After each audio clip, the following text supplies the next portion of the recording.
ओम नमः शिवाय। श्री महापुराण श्री विद्वेश्वर संहिता अध्याय 12 शिव क्षेत्रનું મહાત્મ્ય। સુત પુરાણીજી બોલ્યા, હે ઋષિઓ, મુક્તિ આપનાર શિવ ક્ષેત્ર વિશે તમે સાંભળો। પાપ વ્રજલેપ બને છે, તેઓથી પુણ્ય ક્ષેત્રમાં પાપ ન થાય તો સારું બની શકે। ત્યાં સુધી પુણ્ય કરવું સર્વદા શિવ ક્ષેત્રમાં જ નિવાસ સારો કહ્યો છે। ગંગા વગેરે નદીઓના તટ પર નિવાસ કરવામાં અથવા 60 મુખવાળી નદી ઘણી જ પુણ્ય પવિત્ર નદી છે। તેના તટે નિવાસ કરનારી વ્યક્તિ બ્રહ્મપદને પ્રાપ્ત કરનારી થાય છે। હિમાલયથી નીકળેલી સતમુખી ગંગા નદી પતિત પાવન છે। તેના કિનારે કાશી વગેરે અનેક ક્ષેત્રો આવેલા છે। 24 મુખવાળી નર્મદા નદી પણ પરમ પવિત્ર છે। તેમાં સ્નાન કરવાથી વૈષ્ણવ પદની પ્રાપ્તિ થાય છે। તમસા 12 મુખવાળી નદી છે, તેમજ રેવા 10 મુખવાળી નદી છે। ગોદાવરી મહાપવિત્ર નદી છે, તે બ્રહ્મ હત્યા કે ગૌ હત્યાનો નાશ કરનારી છે। તેના 21 મુખ છે, તે ઇન્દ્રલોકની પ્રાપ્તિ કરાવવામાં સમર્થ છે। કૃષ્ણા તથા વેણી નદી સર્વ પાપને દૂર કરે છે, તેમજ તેને 18 મુખ છે, તે વિષ્ણુ લોકને આપે છે।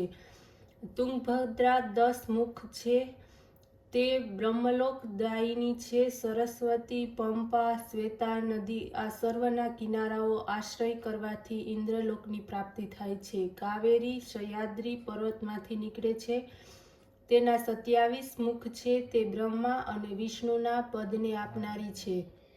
નેમિચારણ્ય તથા બદ્રિકાશ્રમમાં મેષના બૃહસ્પતિ તથા મેષના સૂર્યમાં સ્નાન કરવું યોગ્ય છે।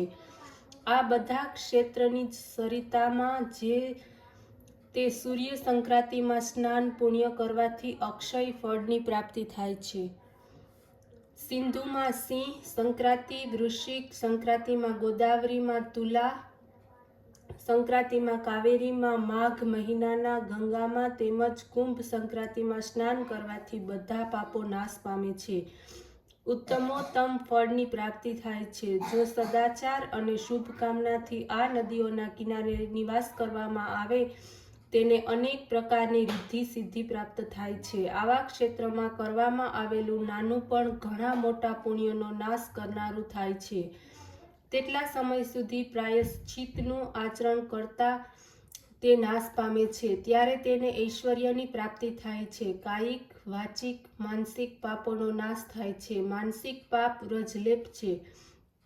કલ્પાંતમાં આચરેલા પાપોમાંથી મોક્ષ થતો નથી। આનો એક જ ઉપાય માત્ર ધ્યાન છે। વાચિક પાપ જન્મ કરવાથી નાશ પામે છે। કાયિક પાપ કાયાના સઘન કરવાથી નાશ પામે છે।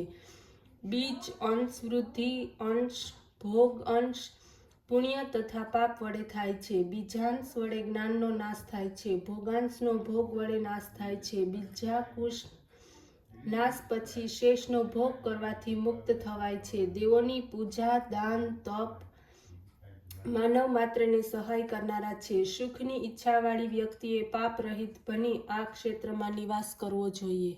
ઓમ નમઃ શિવાય।